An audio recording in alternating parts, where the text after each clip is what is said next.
नमस्कार साथियों, एक बार फिर से आप सभी का हार्दिक स्वागत करता हूं आपके ही अपने इस निःशुल्क YouTube प्लेटफॉर्म के ऊपर डॉक्टर गढ़वाल सर इंग्लिश। जैसा कि आपको विदित है, पहले से पता चल ही रहा है कि हम तैयारी कर रहे हैं यहां पर राजस्थान चतुर्थ श्रेणी कर्मचारी भर्ती परीक्षा 2025।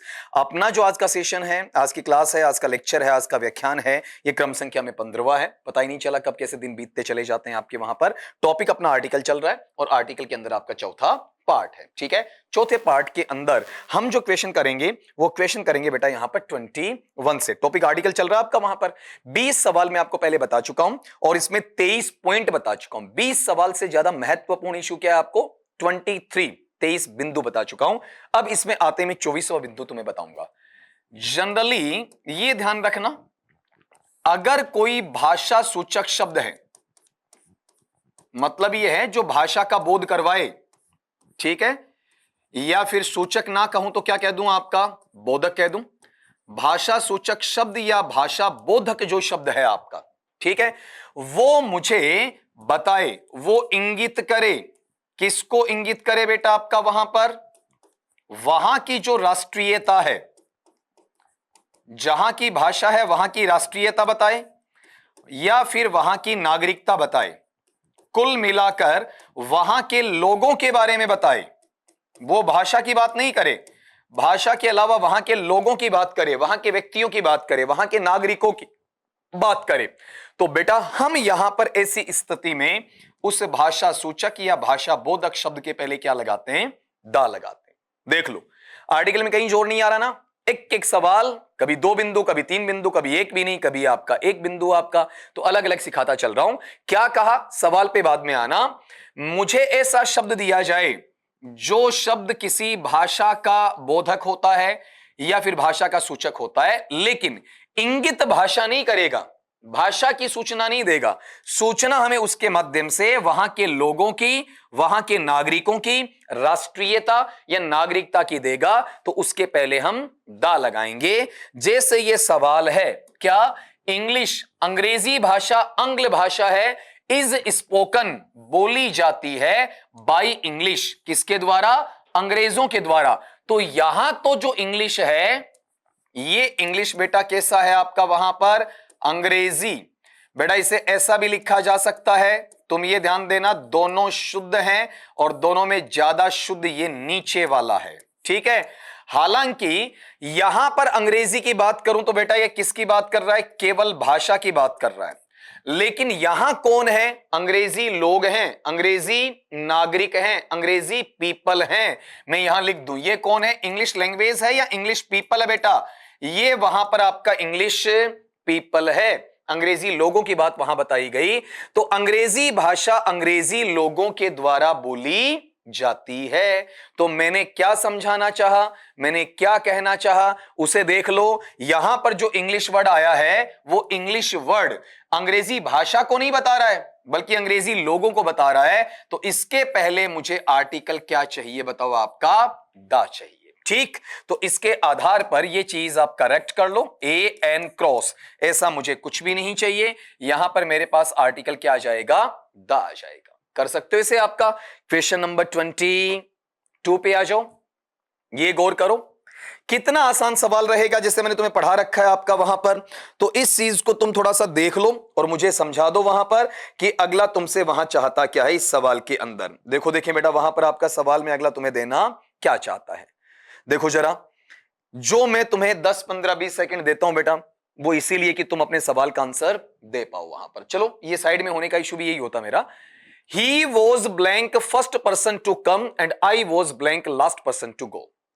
यहां कहना क्या चाह रहा है कि वह व्यक्ति है, वह पहला व्यक्ति था यहां आने वाला और मैं यहां अंतिम व्यक्ति था यहां से जाने वाला। तो मैंने तुम्हें एक नंबर सिखा रखा है पहले, कौन सा, ऑर्डिनल नंबर। अब इसको मैं काउंट नहीं करूंगा, जैसे यहां अपन 24 ये सीख चुके हैं ना अलग अलग क्लासेस में। जो बच्चे अभी इस वीडियो में नए जुड़े हो, पीछे वाले वीडियोस जाकर देखना बच्चा।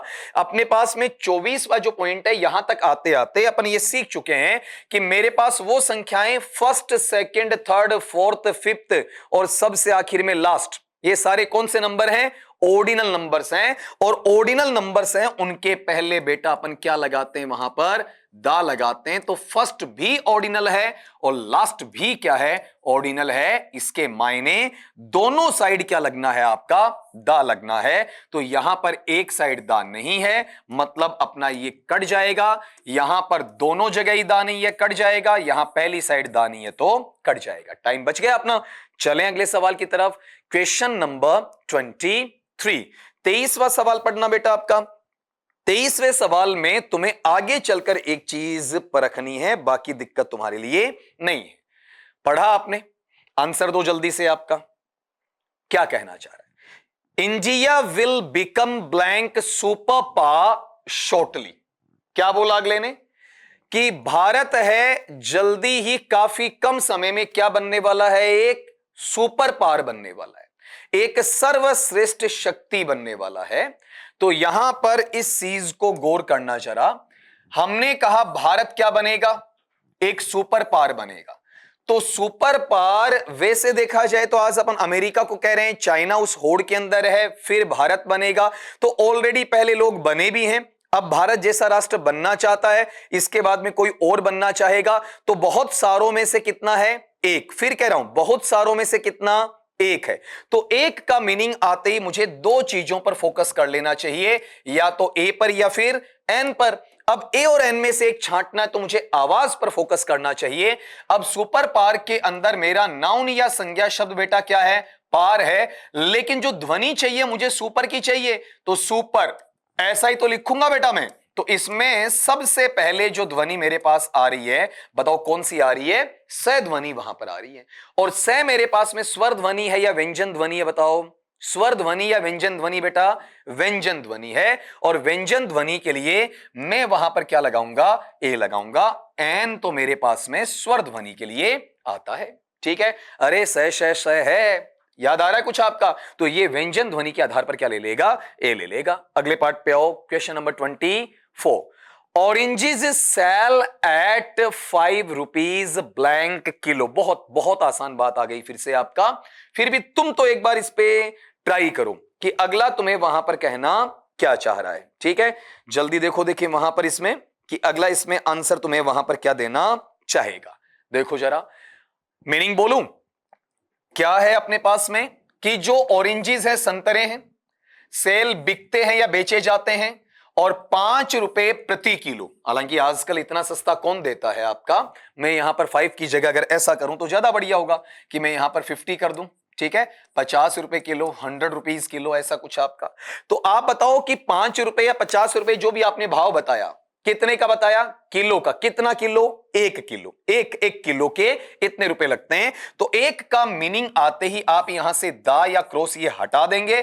अब एक के अर्थ में मुझे आवाज देखनी है, ए या एन। तो किलो है, किलो में अगर मैं उच्चारण करूं तो उच्चारण के अंदर चेक करना बेटा, शुरुआत में ध्वनि मेरे पास किसकी है, कै की ध्वनि है। और कै ख ग क ख ग ऐसा भी शुद्ध में बोलते हैं। चलो तुम शुद्ध मत सीखो, फोनेटिक में तुम्हें कहां चाहिए आपका। तो कै कैसा है, व्यंजन ध्वनि है। और अगर व्यंजन ध्वनि होता है बेटा तो वहां पर हम किसका यूज करते हैं, ए का यूज करते हैं। ये बातें अपनी पहले हो चुकी हैं, अपन डिस्कस वहां पर कर चुके हैं। अगले सवाल की तरफ बढ़ो, आपका वहां पर गौर करो। इसमें मुझे एक पॉइंट आपको वहां पर सिखाना पड़ेगा बेटा। पहले आप पढ़ो फिर मैं बताता हूं।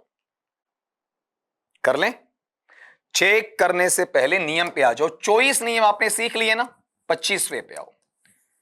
अगर मेरे पास में कोई नाउन, नाउन का मतलब बच्चा क्या है आपका, संज्ञा शब्द है। अगर ये संज्ञा शब्द कैसे आ रहा है, फर्स्ट टाइम आ रहा है। फर्स्ट टाइम का मतलब पहली दफा आ रहा है, पहली बार आ रहा है। तो इसके पहले मुझे किसी आर्टिकल की कोई आवश्यकता नहीं होगी।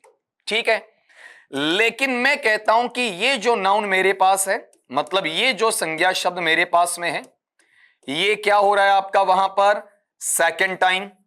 सेकंड टाइम का मतलब आपका दूसरी बार आ रहा है। या फिर मैं क्या कहूं बताओ आपका, थर्ड टाइम, तीसरी बार आ रहा है। एड्स आपका ऐसा एलिप्सिस लगा रहा हूं, आगे चलेगा, फोर्थ टाइम, फिफ्थ टाइम, ऐसा चलता रहेगा। लेकिन ऐसा कहूंगा कि ये हो क्या रहा है, रिपीट हो रहा है, इसका रेपिटेशन है, इसकी पुनरावृत्ति है, इसका दोहरान कार्य हो रहा है। ठीक है, ऐसा होते ही इसमें फर्क नजर आएगा। यहां जब ये पहली बार आता है ना बेटा, तो पहली बार आते ही ये वहां पर क्या होना चाहिए बोलो, आपका इंडेफिनिट भी तो होना चाहिए ना। ठीक है, अब आर्टिकल नहीं आए तब तो ये है कि इसमें कोई डिमांड नहीं की, तब आर्टिकल नहीं आया। लेकिन अगर मैं इंडेफिनिट अनिश्चित बनाकर यह कहूं कि मुझे एक का अर्थ देना है, ठीक है, गौर करना, नाउन पहली बार आए तो आर्टिकल नहीं आता, जनरल बात यह है। लेकिन एक स्थिति यह भी है कि हमें बहुतों में से एक बताना है, तो पहली बार आया है तो वहां या तो ए लगाओ या एन लगाओ, स्थितियां बन गई बेटा 3। अब सवाल यहां नहीं बनता है, यहां अगला सवाल नहीं बनाएगा, सवाल अगला बेटा यहां बनाएगा, इनमें से बनाएगा। अब इसके बाद में एक सवाल और बनेगा, अगर ये नाउन यहां पर मेरे पास में क्या आ रहा है, सेकंड टाइम है, थर्ड टाइम है, या रिपीट हो रहा है, रिपीट होते ही ये इंडेफिनिट की बजाय क्या बन जाएगा, डेफिनेट बन जाएगा। और डेफिनेट बनते ही बेटा इसमें मैं क्या ले लूंगा, आपका दा ले लूंगा। ये लो, मैं फिर कह रहा हूं एक ऐसा स्ट्रक्चर बनता है, लेकिन हमसे पूछा ही नहीं जाता है। हमसे पूछा यह जाता है, ये वाला पार्ट भी में दे दिया जाता है, भाई कंफ्यूजन यहां और यहां है ना, तो हमें यह पूछा नहीं जाता, ये अगला भर के देता है, हमसे पूछता ये लास्ट वाला है। ये तीसरी स्थिति वहां पर पूछता है, जैसे इसमें समझाऊं तुम्हें क्या पूछा है। यस्टरडे बीते हुए कल को, गत दिवस को, कल पिछला है, आई सॉ ए बॉय, मैंने एक लड़के को देखा। मेरे पास एक संज्ञा शब्द है बॉय आ गया, यह संज्ञा शब्द कौन सी बार आया यहां पर, पहली बार। इससे पहले तुम्हें बॉय देखने को नहीं मिल रहा है। अगला कह रहा है बहुत सारे लड़कों में से मैंने एक लड़के को देखा। क्या कह रहा है, बहुत सारे लड़कों में से मैंने एक लड़के को देखा। तो यहां पर बॉय में बे आवाज है, व्यंजन ध्वनि है, ए लगा दिया, हो गया, ये स्थिति ए बॉय। अब अगला ये पूछेगा नीचे वाला, क्या कह रहा है, blank boy was wearing A green shirt. अब उस लड़के ने, कौन से लड़के ने, इस लड़के ने जिसको आपने देखा, उसने वियरिंग का मतलब पहन रखा था, और क्या पहन रखा था, ए ग्रीन शर्ट, एक हरे रंग की कमीज पहन रखी थी, हरे रंग का शर्ट पहन रखा था। तो आपने कहा मैंने एक लड़के को देखा और लड़के ने हरा शर्ट पहन रखा था। कौन से लड़के ने हरा शर्ट पहन रखा था जिसको आपने देखा? तो यहां तो यह अनिश्चित था और यहां यह निश्चित हो गया, क्योंकि उस चीज का आपने दोहरान किया है, उसकी आपने पुनरावृत्ति की है, उसे दोबारा से आपने वहां पर लिखा है। तो यहां पर यह जो पैटर्न आपके पास में आ रहा है, बताओ इसमें मैं क्या लूंगा, आपका दा लूंगा, क्योंकि नाउन क्या हो गया, रिपीट हो गया। जैसे मैं कहूं मैंने एक शेर को देखा, बहुत शेरों में से एक को, तो ए लॉयन आ गया। फिर कहूं शेर दहाड़ रहा था दोबारा, तो ए लॉयन या दा लॉयन आ जाएगा। ये फर्क वहां पर आपका पड़ता है। तो आंसर है, आंसर को मैच कर लेना बच्चा। यहां पर अपने पास में ये एन है, ये है, ये है, ये सारी चीजें बेटा क्या हो जाएंगी, आपकी हट जाएंगी, और आंसरेबल सिचुएशन इसमें क्या आ जाएगा, दा आ जाएगा। ठीक है, अगले पे आ जाओ, आपका क्वेश्चन नंबर आपका 26। ठीक है, लो जरा, अब हमें गलती क्या करनी होती है कि रट्टा मारना तो गलती करेंगे, और गलती से बचना क्या होता है कि रट्टा नहीं मारना, किसी चीज का रट्टा नहीं मारेंगे तो गलतियां नहीं होंगी। देखा आपने, बिना रट्टे के सीखते हैं। इसमें जो आपने 25वां नियम सीखा, 26वां एक आपको मैं और बता देता हूं, सीखो जरा। अगर तुम्हारे पास में प्रॉपर नाउन आता है, प्रॉपर नाउन का मतलब क्या होता है बताओ आपका, वहां पर ये उचित नहीं, प्रॉपर का मतलब उचित नहीं कहेंगे बेटा, इसे क्या कहते हैं, व्यक्तिवाचक संज्ञा कहते हैं। बोलो बेटा जी, इसे क्या कहा जाएगा, व्यक्तिवाचक संज्ञा कहा जाएगा। ठीक है, व्यक्तिवाचक संज्ञा में किसका है, व्यक्ति और स्थान, स्थान भी उसी में आता है, लेकिन आपको संज्ञा की परिभाषा नहीं सिखा रहा हूं, आप तो कभी व्यक्ति के नाम से पढ़ो तब ये समझ लेना। अपने पास में जैसे राम है, श्याम है, मोहन है, सुरेश है, ये सारी प्रॉपर नाउन है। और किसी जगह का नाम भी आ गया, सीकर है, जयपुर है, भरतपुर है, अलवर है, धौलपुर है, करौली है, बूंदी है, ठीक है, झालावाड़ है आपका, ये भी सारे प्रॉपर नाउन हैं। तो प्रॉपर नाउन के पहले तुम्हें आर्टिकल की आवश्यकता नहीं होती है, सीधी सी बात है। ठीक है, अब चेक करो यहां पर क्या कहा, शेक्सपियर इसका पूरा नाम है, विलियम शेक्सपियर, इंग्लैंड में पैदा हुआ, स्ट्रैटफोर्ड ऑन एवन में, ठीक है, अप्रैल में आपका 1564 वाला, वहां नहीं जाएंगे अपन। एक आदमी का नाम है, इज नॉन, उसे जाना जाता है as the god of English literature, उसे अंग्रेजी साहित्य का देवता कहा जाता है। क्या बोला अगले ने, विलियम शेक्सपियर को अंग्रेजी साहित्य का देवता कहा जाता है। तो विलियम शेक्सपियर किसी का नाम है ना, प्रॉपर नाउन है, तो प्रॉपर नाउन के पहले मुझे आर्टिकल की आवश्यकता होती ही नहीं है बच्चा। तो यहां पर ए एंड द हटा दो और क्रॉस या ज़ेरव आर्टिकल पर चले जाओ। क्वेश्चन नंबर 27 बड़ा ही आसान है, इसमें टाइम क्यों खराब करें, क्योंकि थोड़ी देर पहले आपने ये सीखा था किलो वाला, उससे जुड़ा हुआ ही आपका ये है। क्या कहा अगले ने, पढ़ो जरा। आपका अगला आपको ये कह रहा है कि 12 इंचेस 12 इंच हैं, मैक बनाती हैं फुट। कितना फुट बनाती हैं? एक। 12 इंच मिलकर एक फुट बनाती हैं। फिर कह रहा हूं, क्या कह रहा है? 12 इंच मिलकर एक फुट बनाती हैं। तो फुट कितना है? एक है। तो यहां एक के मीनिंग में ए और एन आना चाहिए, दा और क्रॉस का कोई औचित्य नहीं है। तो फुट के आवाज को परखो, यहां पर इसमें आवाज फे है, पै फे बै भै मैं। कैसी आवाज है? व्यंजन ध्वनि है, कॉन्सोनेंट साउंड है, इसलिए बेटा इसमें अपने पास में क्या आएगा? ए आएगा। अब व्यंजन ध्वनि और स्वर ध्वनि ये पहले तुम्हें बता ही चुका हूं आपका, तो इसका जो आंसरेबल सिचुएशन है वो लगा दीजिए ए। अगले सवाल की तरफ बढ़ो। आपका I found blank 100 rupee note under the pillow. अब इसको तुम चेक करो एक बार वहां पर, मैं इधर साइड में आता हूं। आपका कर ले बच्चा। अगले ने कहा क्या कि मुझे पिलो, पिलो समझते हो? पिलो के मायने हैं तकिया। अगले ने कहा कि मैंने फाउंड पाया, मुझे मिला, ठीक है। और क्या मिला बताओ आपका? वहां पर एक नोट मिला। नोट कितना है? एक ही है। कितने रुपए का? 100 रुपए, 100 रुपए का है। अंडर के नीचे, किसके नीचे? पिलो के नीचे। तो मुझे तकिए के नीचे 100 रुपए का एक नोट मिला। कितना मिला है? एक मिला है। एक की बात करूंगा तो मुझे दा और क्रॉस की आवश्यकता नहीं, मुझे ए और एन पे जाना पड़ेगा। तो आवाज देखनी है। आवाज यहां पर देखो 100, 100 में क्या है? कैसी ध्वनि है? व्यंजन ध्वनि है। तो व्यंजन ध्वनि में एन का कोई काम नहीं, एन तो स्वर ध्वनि के लिए आता है। तो मेरा आंसर क्या बन जाएगा? ए बन जाएगा। अगले सवाल पे आ जाओ। Question number 29। अब ये बहुत बार जैसे अपन समझते आए हैं, यूनिक ऑब्जेक्ट वाला, सूर्य, पृथ्वी, चंद्रमा, आकाश, पाताल, ब्रह्मांड, और तुम्हें पिछली क्लास में सिखाया भी है। क्या सिखाया पिछली क्लास में आपका? कि सूर्य, पृथ्वी, चंद्रमा, आकाश, पाताल, ब्रह्मांड हैं, इंद्रधनुष हैं, जो अपने आप में यूनिक ऑब्जेक्ट हैं, अद्वितीय हैं, अनुपम हैं, अद्भुत हैं, विलक्षण हैं, एक हैं आपका, जिन्हें प्रकृति ने निर्मित किया है। हमारे मनुष्य के वश की बात नहीं है कि उन्हें आप वहां बना सको, उसके बारे में कुछ आप कम ज्यादा कर सको। तो ये अपने आप पहले क्या लेते हैं बताओ? आपका दा लेते हैं। मून है तो दा मून है, सन है तो दा सन है, अर्थ है तो दा अर्थ है, स्काई है तो दा स्काई है, रेनबो है तो दा रेनबो है, यूनिवर्स है तो बेटा आपका दा यूनिवर्स है। तो यहां से इन चीजों को तुम काट दो। आपका ए का, एन का, क्रॉस या ज़ेरव का इसमें कोई काम नहीं, यहां क्या लग जाएगा? दा। आज की क्लास का एक सवाल और करो, इसे अपन वहां पर खत्म करते हैं, ठीक है। आज की क्लास यहीं पर क्लोजर के अंदर में दूंगा। 10 सवाल होने को आए, देख लो धीरे धीरे बढ़ रही है ना सवाल। चेक करें बेटा इसे, देखिएगा जरा अगला क्या कहना चाह रहा है।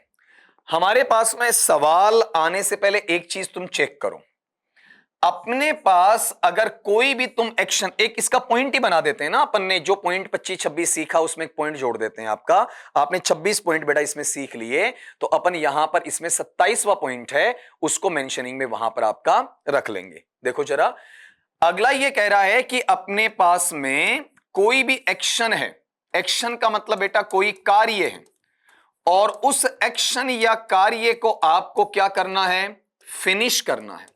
फिनिश का मतलब बेटा जी आपको वहां पर उसे क्या करना है? समाप्त करना है या फिर पूरा करना। किसी भी काम को आपको पूरा करना है, खत्म करना है।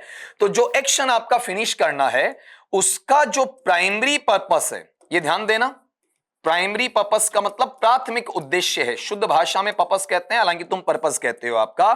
तो वहां बेटा जी हमें किसी आर्टिकल की आवश्यकता नहीं है, लेकिन जिसके लिए वो बना है उसमें ना करो, वो काम ना करो, वो उद्देश्य तलाश ना करो, उस उद्देश्य की पूर्ति के लिए तुम ना जाओ, तो वहां दूसरे उद्देश्य की पूर्ति करने में लग जाओ, तो वहां बेटा क्या लग जाएगा? दा लग जाएगा।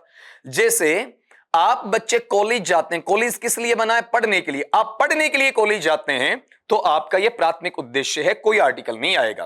कॉलेज आप मटर गश्ती करने के लिए जाते हैं, इधर उधर की आवारागर्दी है वो करने के लिए जाते हैं तो वहां वो प्राइमरी पर्पस नहीं है, बल्कि कैसा है आपका? सेकेंडरी पर्पस है। तो वहां क्या लगना चाहिए बताओ आपका? दा। जैसे मंदिर में आप जाते हैं पूजा अर्चना के लिए, कोई आर्टिकल नहीं आएगा। मंदिर में आप घूमने के लिए चले गए, आर्टिकल क्या आएगा? दा आएगा। अब इसको समझना, आई वॉन्ट टू गो, मैं जाना चाहता हूं। कहां जाना चाहता हूं? आपका मार्केट, बाजार में जाना चाहता हूं। टू बाई, खरीदने के लिए। क्या खरीदने के लिए? सम नेसेसरी थिंग्स, कुछ आवश्यक वस्तुएं खरीदने के लिए। मैं बाजार में कुछ आवश्यक वस्तुएं खरीदने के लिए जाना चाहता हूं। तो बाजार किस लिए बना है? खरीद फरोख्त के लिए ही तो बना है। चीजों को खरीदा जाता है, चीजों को बेचा जाता है, उनके लिए बताओ क्या बना आपका? बाजार बना। तो बाजार में चीजों को खरीदना या बेचना कौन सा पर्पस है, कौन सा उद्देश्य है? प्राथमिक है। तो प्राथमिक उद्देश्य के पहले आर्टिकल की आवश्यकता सॉरी बेटा नहीं होती है। तो यहां पर मुझे ए एन द ऐसा कुछ भी नहीं चाहिए। मेरे पास यहां क्या आ जाएगा? ज़ेरो आर्टिकल आ जाएगा, क्रॉस आ जाएगा। ठीक है। अब ये जो सवाल अपन ने किए, देखो संख्या बढ़ती चली गई, टाइम अपना कम हो रहा है। सवाल अपने पास में आर्टिकल के 10 कर लिए अपन ने, आर्टिकल की चौथी क्लास है और यहां पर 15वीं अपनी टोटल क्लास होगी। तो मैंने कहा ना कि जैसे ही आप 55 से 60 क्लासेस तक पहुंचोगे ना, सारी चीजें आ जाएंगी। आप कहोगे सर अभी 15 क्लास हुई, 2 ही टॉपिक हुए, तो बेटा धीरे धीरे इन चीजों को बढ़ाया जाएगा ना। जैसे 5 सवाल का भी एक लेक्चर है, 10 सवाल का भी है, 15 सवाल का भी लेक्चर है, तो आपका स्टैंडर्ड भी तो बढ़ेगा, और आपका स्टैंडर्ड बढ़ेगा तो आपका मैटर भी बढ़ेगा। इस हिसाब से उस वक्त क्लासेस हैं उनकी संख्या कम होगी, मैटर बढ़ता चला जाएगा। तो आज की क्लास में इतना ही, मिलता हूं आपका नेक्स्ट सेशन में, नए लेक्चर में, नए सवालों के साथ में। तब तक के लिए सभी दोस्तों को मेरी तरफ से शब्बा खैर।